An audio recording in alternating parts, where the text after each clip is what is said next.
जर गाडी चालवता येत नसेल ना तर खरंच तुम्ही गाडी चालवू नका. कुणाच्या तरी अपघाताला कारणीभूत होऊ नका. खरंच मी सांगतो.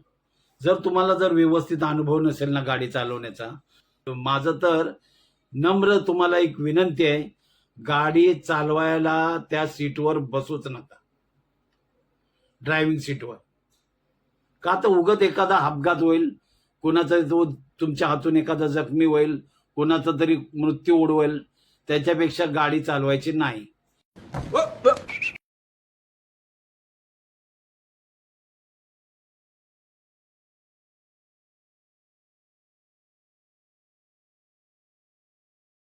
कौन है ये लोग? कहां से आते हैं ये? नमस्कार, ड्रायव्हिंग भावमध्ये आपल्या सर्वांचं स्वागत आहे. का कळत नाही का तो राईटला गेला? का लेफ्टला बाईक आहे त्याला ओव्हरटेक करण्यासाठी तो इतकी राईटला गाडी घेतली? अक्षरशः 3 चाकी वाहन आरामशीर आपलं एक साइड लेफ्ट साइड पकडून सरळ आपल्या रेषेत जाताना ही गाडी का तिकडे गेली? ह्याचं कारण काय असू शकतं?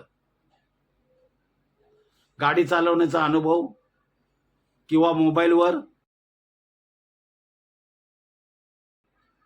किंवा दारू पिऊन काय कारण असू शकतं? सरळ गाडी जाऊन त्या समोरच्या गाडीला जाऊन धडकणे आणि पुन्हा गाडी येऊन ज्याचा या काही मध्ये संबंध नाही त्याला सुद्धा जाऊन धडकली गाडी 2 चाकी वाहनाला. प्रशिक्षण कमी गाडी चालवण्याचं. देखा आपने लापरवाही का नतीजा है. इतका वाहतुकीचा रोड सुद्धा दिसत नाही, अक्षरशः पूर्ण रोड खाली आहे.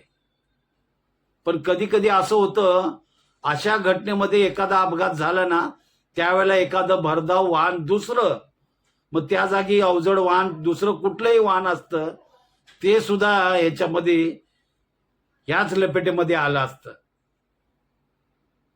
पण तुमची एक चूक आहे. अक्षरशः रस्ता खाली आहे, शांत रस्ता आहे, त्या रस्त्यावर तुम्ही सरळ सरळ समोरून जाणाऱ्या गाडीवर जाऊन धडकता. म्हणल्यानंतर गाडी चालवण्याचा अनुभव कुठेतरी कमी पडला.